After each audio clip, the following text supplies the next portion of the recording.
Hello there, boys and girls. Welcome to Tuesday Story Time.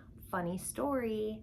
I just finished reading you books, and then afterwards I noticed that I never hit record. So this is take two. And I'm sorry I didn't see you yesterday. I got super busy with other stuff yesterday and lost track of time. So that's on me. I apologize. But to make it up to you, I am going to read an extra book today. So that will make a total of 5. Oh, hello. Can I help you? Oh, you're here for story time? All right. Well, I'm Teresa. I don't believe we've met. These are my friends. What's your name? Stinky Pants? That is a silly name. Uh-huh. All right, well, pleased to meet you, Stinky Pants. I hope you enjoy story time.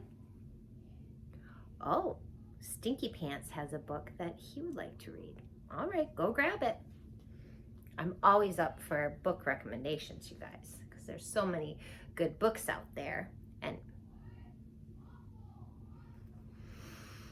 this is actually not a book. This is a fork, so we can't read it.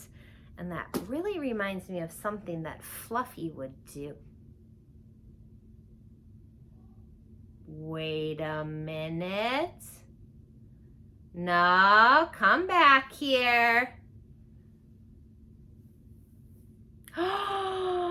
Fluffy. Oh, Fluffy, so funny. You really fooled us. Fluffy says he doesn't think he fooled you guys. Did you know it was Fluffy all along? Wow, nothing gets past you guys. Well, you sure fooled me, you rascal. Did you still want to stick around for stories?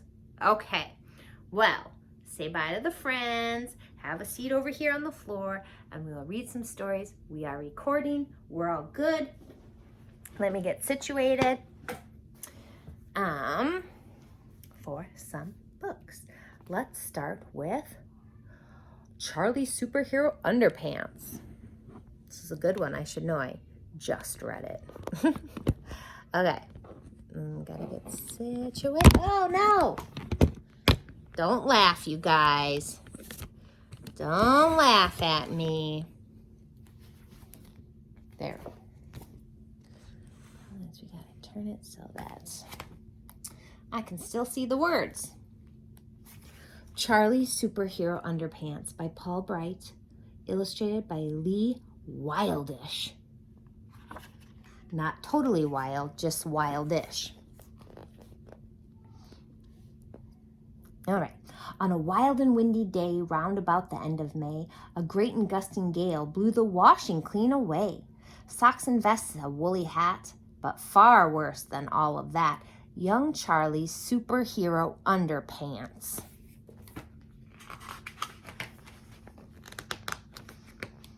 As it soared into the sky, the washing billowed, flapped, and swirled until it slowly scattered to all corners of the world.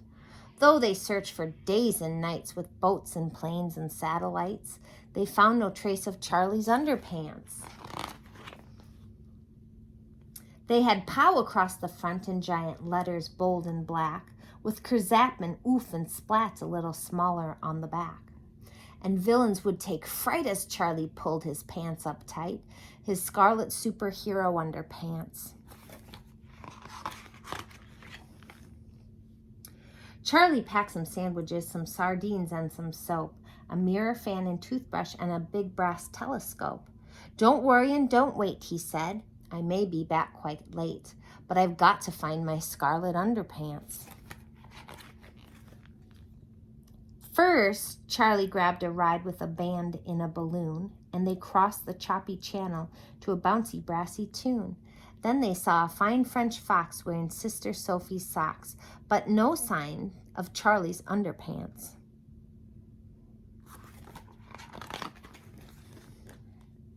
Charlie hiked across the endless plain of Serengeti, where the insects made him itchy and the sunshine made him sweaty. There he saw a lion with a stripy shirt and tie on, but no scarlet superhero underpants.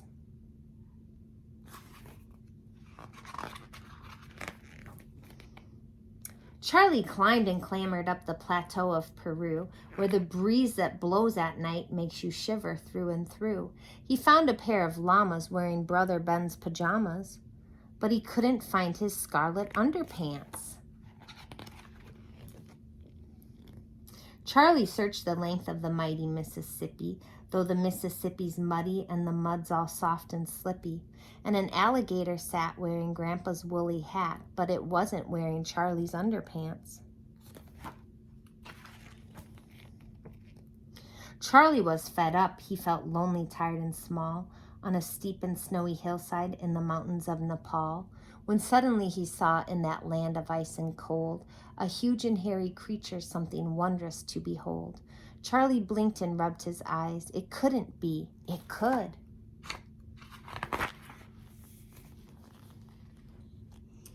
For there in Charlie's underpants, a Yeti proudly stood.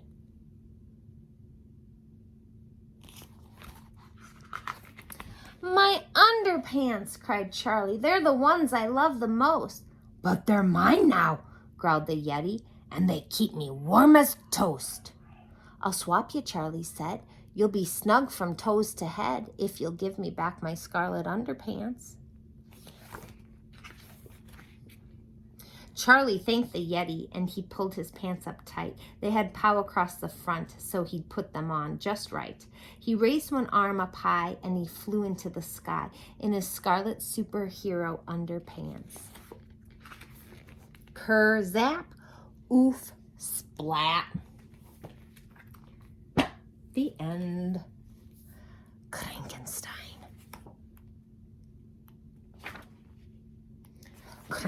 Crankenstein, written by Samantha Berger, illustrated by Dan Santat. Have you seen Crankenstein? Oh, you would totally know if you had. You would say, "Good morning, how are you?" Crankenstein would say, "Meh!" You would say, "Who wants pancakes?" Crankenstein would say, "Meh!" You would say, "Time for school." Crankenstein would say, "Meh!" You might see Crankenstein when it's super rainy outside, or when it's extra cold on Halloween, or when it's way too hot for popsicles. Meh! Especially when it's way too hot for popsicles. You can be sure to find Crankenstein in a long, long line. Crankenstein hates long, long lines. Or when it's time to take gross cough syrup. Crankenstein hates gross cough syrup. And you'll definitely see Crankenstein when you say it's bedtime. Crankenstein hates when you say it's bedtime. Meh! Yeah, that Crankenstein is some pretty scary business, all right. But just when you think that monster is here to stay, look at Crankenstein's robot broke. He might just do something that surprises you, because when Crankenstein meets another Crankenstein, meh, it just might make him laugh. We sound ridiculous. At least for now, because that Crankenstein, bonk. Oh, he'll be back. But definitely not today. The end. Now, my Kindle, which has the rest of our stories,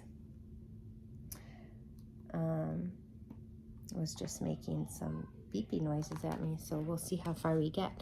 And I have to kind of turn this and hope for the best.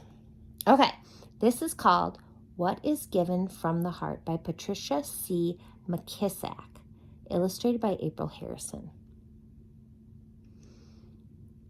It was a rough few months for Mama and me. We were already poor, but we got poorer last April when Daddy went to sleep on the front porch and never woke up. Mama cried and cried because Daddy didn't have a suit to be buried in. Come June, we lost the farm and moved to a run-down shotgun house in the Bottoms. On Friday, the 13th, it rained frogs, everything flooded, and Smitty, my dog, disappeared. Misery loves company, Mama said, shaking her head as she swept water out the back door. I hugged her up close, the way I always did when she was sad or I was scared. Long as we have our health and strength, we are blessed, James Otis, Mama said, trying to sound brave, but things didn't get any better. We got an early snowfall in November and Christmas was skimpy, but we made it through to the new year. Sorry guys, dog hair. For I realized February was upon us, which with Valentine's Day just 2 weeks away. One Sunday, Reverend Dennis made an announcement during services. Just as we always do, we'll be delivering love boxes to needy folk in our community, he said. Irene Temple and her little girl have lost everything in a fire. We must add them to our list. Next week, bring whatever you think might be useful to them. Remember, what is given from the heart reaches the heart. James Otis, we need to help out, Mama said on the cold walk home. I came back with, how we gonna do that, Mama? We ain't got nothing ourselves. Mama kept on talking. Sister Bunch told me the daughter's name is Sarah. She's 7, 2 years younger than you. You can find a little something for her, don't you think? I wasn't convinced. What do I have that a little girl would want? Now, said Mama, remember what Reverend Dennis said? What is given from the heart reaches the heart. That night I lay warm and toasty under one of Mama's quilts. Still, it made me tremble to think about a fire taking away what little we did have. What can I give Sarah to make up for all that she's lost, I wondered. I considered the blue ribbon I'd won in the school spelling bee. Nah, the award was important to me, but it would mean nothing to her. I looked over at my beautiful sparkling rock, the one I'd found down by the creek. But how would that help Sarah? You can't eat a rock. Unable to come up with anything good, I pulled the covers over my head and drifted off to sleep. Come morning, I found Mama in the kitchen busy sewing. I know if we had a fire, I would miss my aprons, Mama explained. So I decided to make Mrs. Temple one. But Mama, you're using your white tablecloth, the only nice thing you have. James Otis, I'm stitching with a loving heart. My hope is that this apron will give as much joy to Mrs. Temple as the tablecloth has given me. Mama's smile was a welcome sight. That made me study harder on what I could contribute. Maybe Sarah would like something to play with, like my whistle from Dexter Benson's birthday party, but my spit was all over it. What about my crayons? I drew so many pictures with them, even though the black, pink, and dark blue were missing. No way, I couldn't give her used crayons, and I couldn't give her my pencil that was just a nub and not much eraser left either.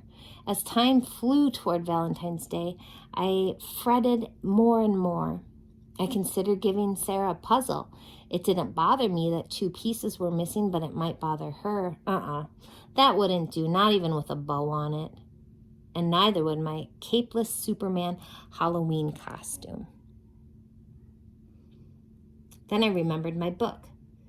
Things That Roll. Mom had paid 10 cents for it at the resale shop. I read it every night until I'd memorized each word, and then I drew pictures of all the stuff that rolled. Sarah might enjoy my book, I thought, but maybe she didn't like trucks and marbles and such. Still, it got me thinking. I gathered my crayons, my pencil, and some paper and got busy.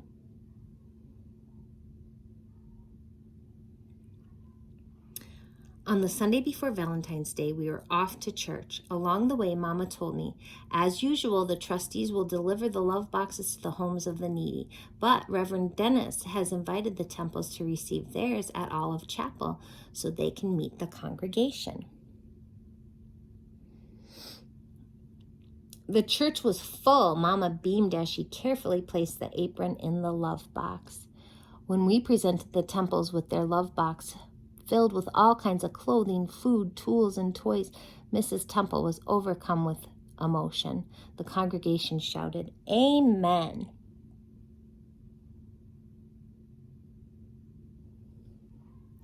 Even so, Sarah seemed sad and afraid.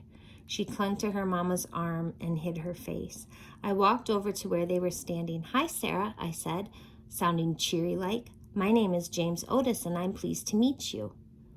"Same to you," she answered, looking at her feet.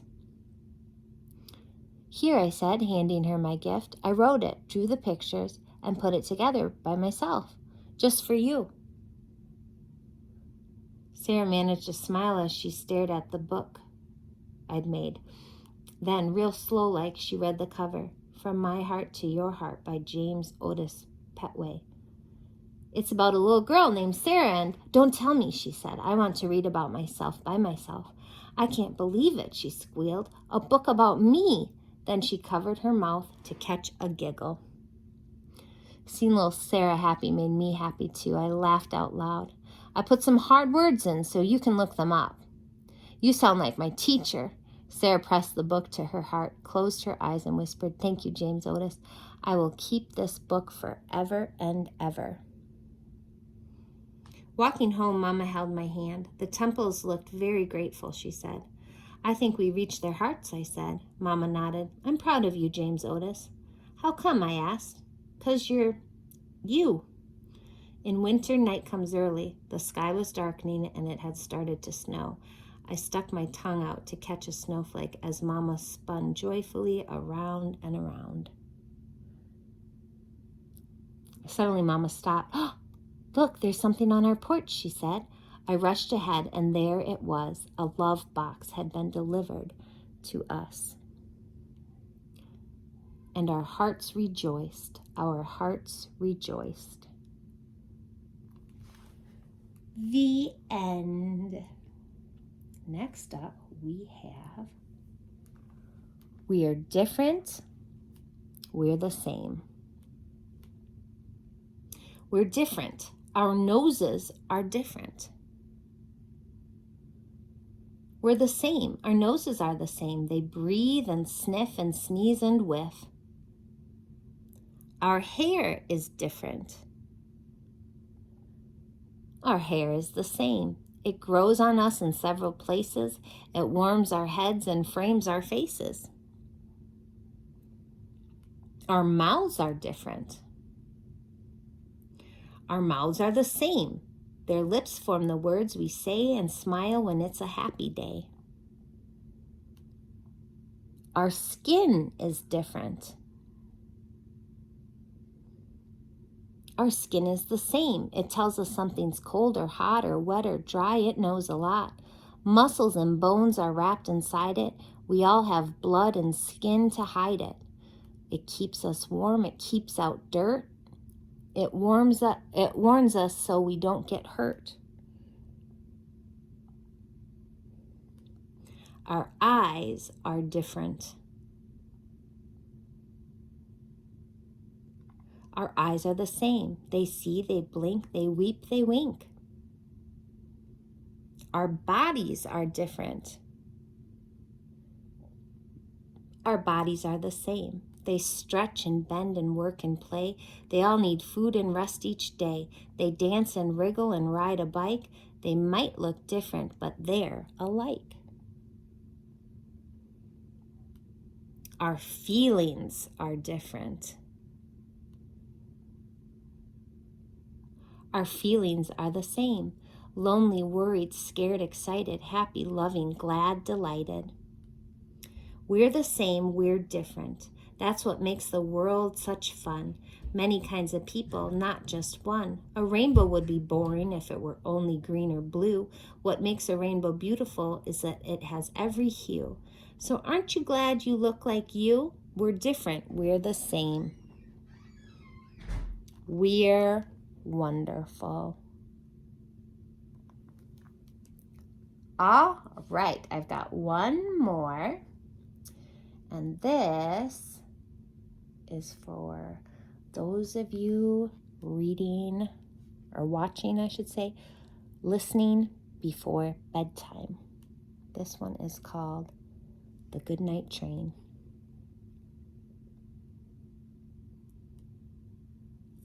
The Goodnight Train, let's see, by June Sobel. Illustrated by Laura Heliska Beef. All right. The goodnight train gets set to roll. It's being shined and filled with coal. Wash the cars off with a hose. Scrub the engine's dirty nose. Scrub-a-dub, toot toot. All aboard, the sun is down. The goodnight train is leaving town. Find your sleepers, grab your teddy. Climb right up, your bed is ready. All tucked in, the porter cries. Pillows fluffed, now close your eyes. Ooh.